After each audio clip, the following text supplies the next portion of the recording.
Hey kids, welcome to another episode of GLEN YAPS. I've been wanting to do a video about the connection between drums and bass playing, and how to make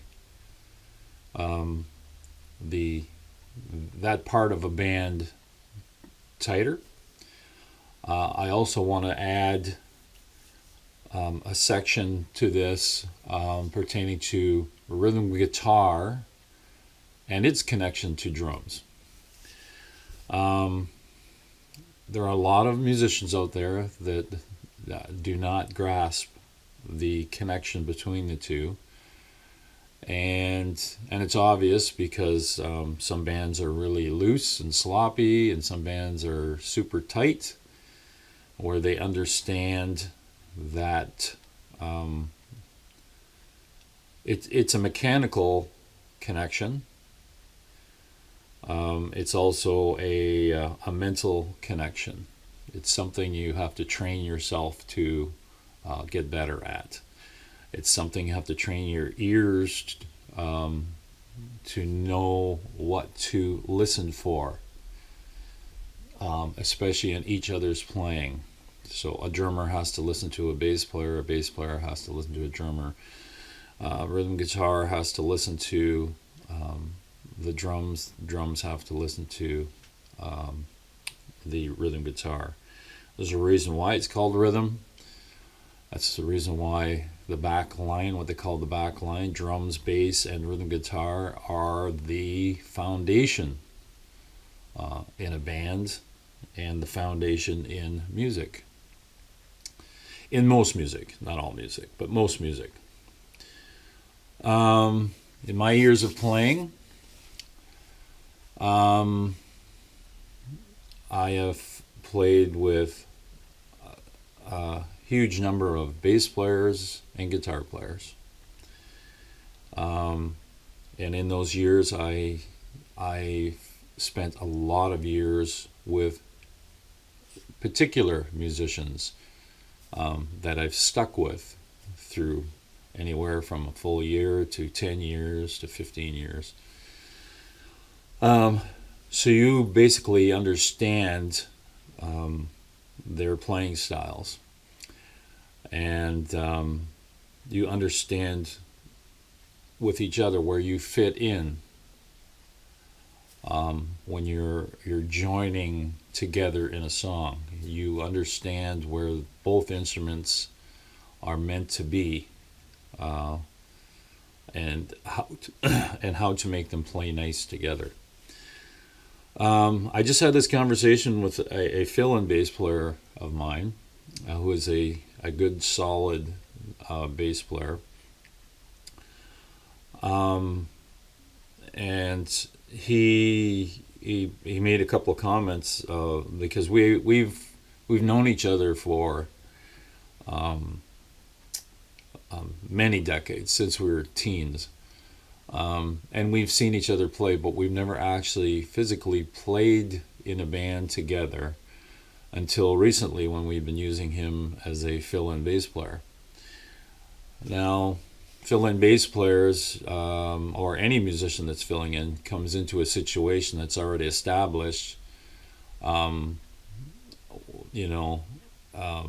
There is a learning curve for a band adjusting to a fill-in player, and also for a fill-in player adjusting to the band. Sometimes magic happens where that fill-in just works out perfect. It was almost like the member that is missing. It's almost like they weren't missing. The fill-in person has adapted so well that it seems like just a continuation of the previous gigs with that member. Sometimes the fill-in person, although a good musician, has a different feel, a different style, works differently mentally, mechanically. So there's all these learning curves. So with the fill-in bass player we've had, being that my bass player that he's filling in for has been with me for probably 6-7 years, there's always a learning curve. And we've had more than one fill-in player, and none of them have the same styles whatsoever. They're not even close. So anyways, the conversation we had was how you try to adapt to each other's playing in a live situation, because normally when you're doing a fill-in, you're not rehearsing with the band. You're called to do a fill-in, you show up at the gig, and once we count the song in, you're going into this cold turkey. So there are things in place with experienced players that you have to pay attention to. You have to definitely listen to the drums if you're the fill-in player coming into the band. The drums dictate a lot of what's going on. A lot of people don't understand that, but the drums dictate tempos. They dictate cues for verse chorus changes. There's all these subtle things that most people take for granted, but they are there. Sometimes a drummer like myself, I'll add extra cues, extra snare shots, or hi-hat, splashes, just to accent, okay, this is where our change comes. As for him finding the right notes, he's also, the fill-in player has to look across to the guitar player and find out where on the fretboard he is and mimic that. But just in general, as you become a more experienced player, there is a connection between bass, drums, and rhythm guitar, and it has to do with a lot of ear training and physically looking at where your parts, if you're playing a bass and you're a finger player, your finger notes connect with parts of what I as a drummer play on the drums. Rhythm guitar player with the pick, strumming, picking a pattern, they all connect with parts of the drums at some point. And if you're not using a drummer, then there is an assumed time, meaning a click track or your internal clock, which means you've trained yourself to know where the beats land. You may not hear them, or the audience may not hear them, but you have trained yourself to know where time is, and you place your strumming in time with those notes. We've, as a band, my band that I've been with for a number of years, had changed singers, and we have a really good singer that we hired after a change from our old singer. Unfortunately, his experience with bands is practically nil. He was a solo artist, or is a solo artist, and has not developed what we call the internal clock, which most musicians, experienced musicians, have. It's drastically important to have a good meter and know how to play tight in time. And we are working with him with that. But when it comes down to the bass playing thing and the drums, the bands I've played with over the years that have had a good bass player that is very on top of time. When I say on top, I mean very learned of that and knows how to really tighten up with the actions of the drummer. So my first experience with a solid bass player was, because I've always wanted a tight bass player, was my friend George. Now, he was a kid when I hired him into a band, but he was all ears and he wanted to learn. So He was a good bass player, but didn't understand that even though he's memorizing the notes and just playing them, and if I memorize the notes and just playing them, by default, as soon as I count the song in, the song will connect.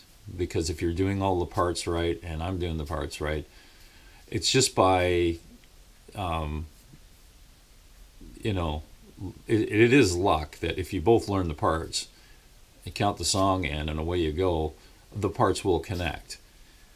He didn't understand that those note placements can be controlled, can be brought in tighter. You know, rather than just wing it, okay, I've got this in memory, I can play it exactly how it's played. He now started to understand, after I kept driving it into his head, that we can take each one of these notes that connect together and make sure they hit at almost the same time. Whereas just randomly playing the songs, the band would sound still good and presentable, obviously, but this is where the mechanics of getting a tighter band start to happen. So now we can say his bass notes here, my kick drum or snare hits are here, and they're both firing at pretty close at the same time. But with a conscious effort and practice, you can dial these in to almost hit and be the same note, the same motion. With just a random, without working at it, you almost get this kind of, we're close, but you almost get, in drummers' term, what they call a flamming effect. Means they're close to hitting at the same time, but one might hit a little bit earlier, or the drum might come a little after. So, in effect, to make a tighter band, you want to close those notes in from the bass and the drums, or rhythm guitar, close them in as if they were one instrument, one note. I don't know if that makes a difference, or makes sense to you, sorry. It does make a drastic difference. Once you start experimenting with it, you're going to understand what makes the difference between a good tight band and one that's just going through the motions. Now, I've always had good bass players in my bands, and it's because I grew up listening to bands and musicians that we're talking famous artists that had great drum and bass rhythm sections. And I also understood that magic does not always transfer to if you change out a bass player or change out a drummer. I totally know that there's a mental link between the odd few musicians where things work to an even higher degree than just an average degree. There's just some special players out there that, for whatever reason, mentally, they understand it more than other musicians. So for me, I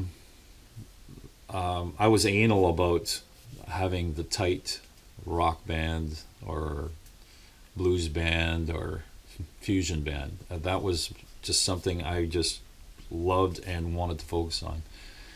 So the handful of bass players that I've worked with, they've all been good, but there's a few that stick out that understand this concept of getting the rhythm part of the band tight. One is George, one is my present bass player, and then I've had a couple of fill-in bass players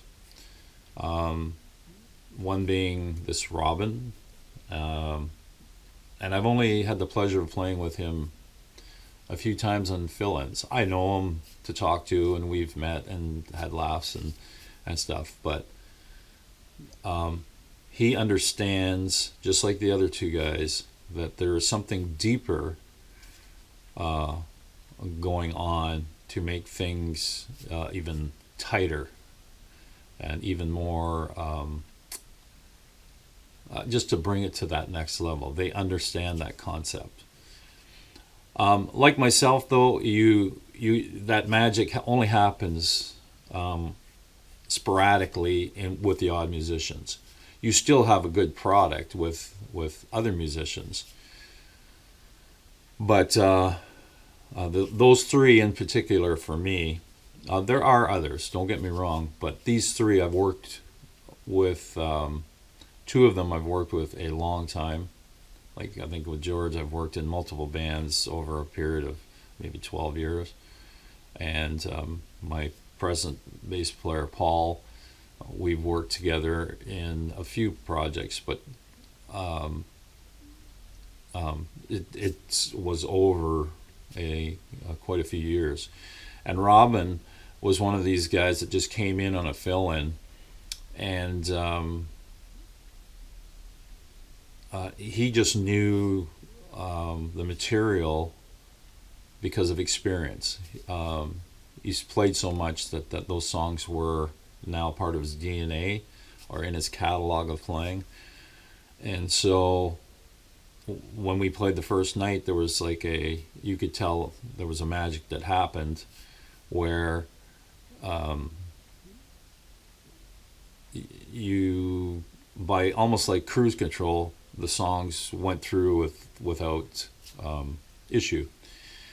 Now, as I think he filled in for maybe 4 gigs, or in a matter of a couple of years, but each time you felt the level go up, and you felt things getting tighter. He understood the mechanics, just like the other two guys I mentioned. The recent fill-in that I have, Rob, he understands it too, and so this is why I'm doing this video, is actually because him and I got into a conversation. He's a different player than all the rest. He takes a more, not so much as a super technical side, but he likes to rely on nailing the solid pocket, which is a winning situation right there. But we decided just to have a small conversation, so I told him what I listened for, and that when I'm behind the drums, I try, even though I'm focusing on my own playing, I'm hearing everything. I use an in-ear monitoring system, and I don't mean that I hear everything. What I mean is I understand what I'm listening to. I understand the bass notes, I understand the rhythm notes, I understand how they're connecting to what I'm playing. And what I try to do is draw all that in to help my playing and make the band tighter. Yeah, so it came into a conversation like that.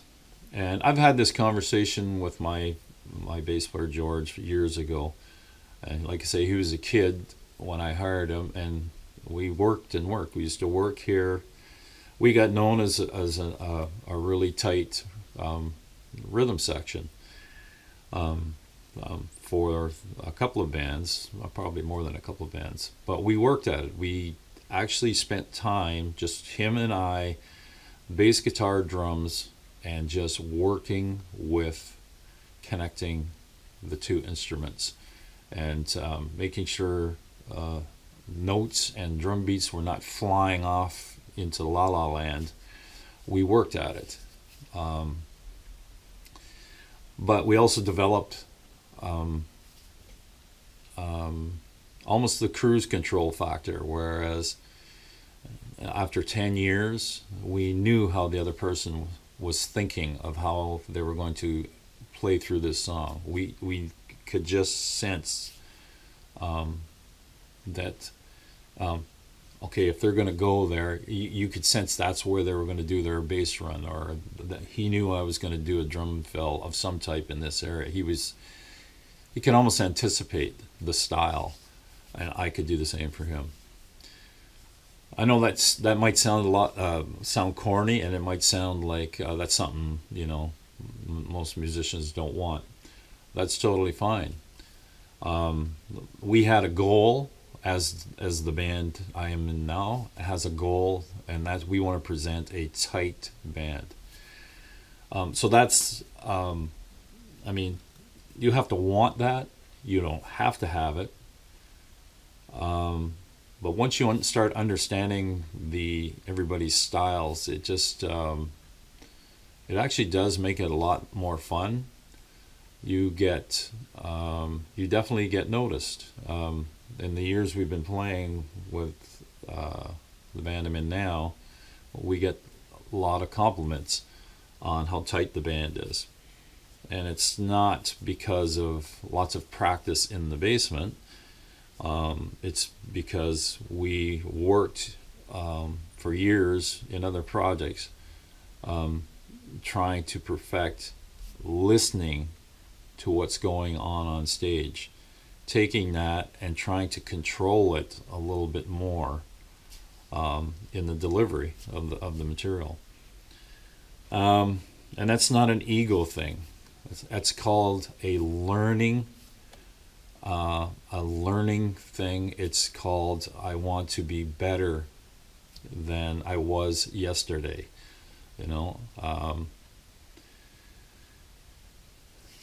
I mean, there's nothing wrong with playing looser and just having fun. There's nothing wrong with that. I'm not saying that. But the players that I play with want to take it further. They want to go the next step. Can we achieve this?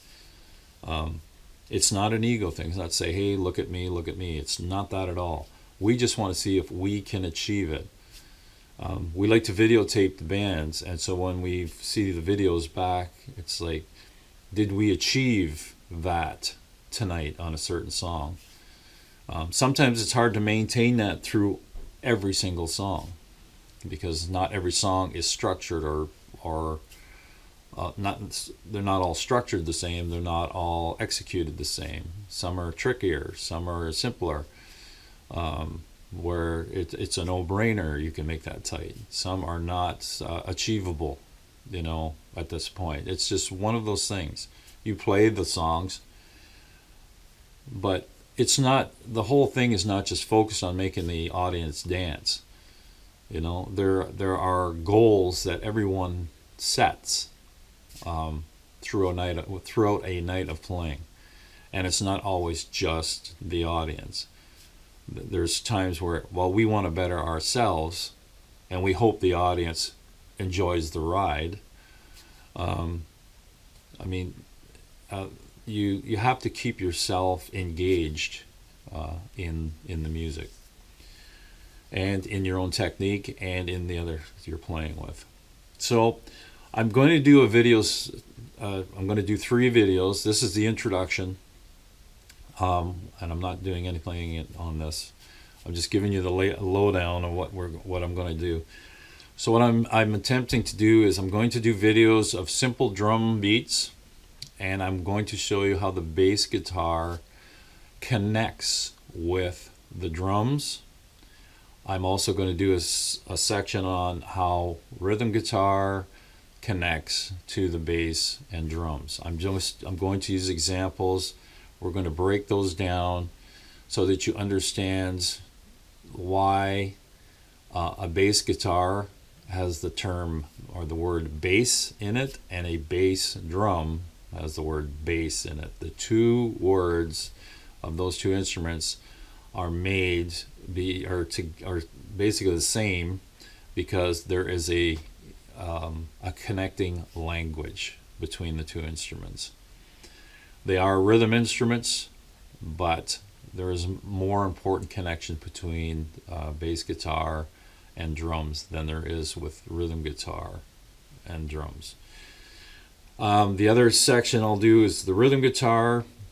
I will say this also, that in all my years of playing, I can narrow it down to guitar players on this hand, how many that I've enjoyed playing with that had great great timing. I find rhythm guitar players and lead players, a lot of them have horrible timing. But there are some players that I've played with in town that are focused on rhythm first, leads second. Rhythm is for an entire song. A lead is 30 seconds. If you want to be a great lead player and just slack off on rhythm, you're not going to be a happy camper when certain drummers and bass players start saying, okay, well, you're all over the place with the rhythm, but your lead sounds really good for that 30 seconds. If you want to be someone that works a lot, you have to understand time.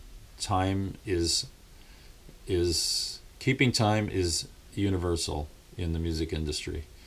Everything is based on time. Studios have click tracks. Some live bands use click tracks. They're in sync with screen presentations behind the band that are all based on click track. If you wonder why when a band plays and a video is playing in behind, why every night that music is in sync with that, even though these musicians are playing live, it's because the drummer, most of them, the drummer is playing to a click track that is in sync with the video behind.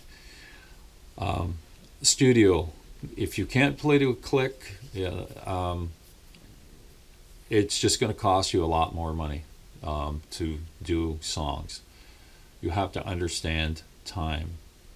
There's no escaping it.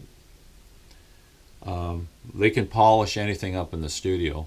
It's still going to cost you extra for them to fix your playing if you can't play to time. I can talk about this till I'm blue in the face, but time is important.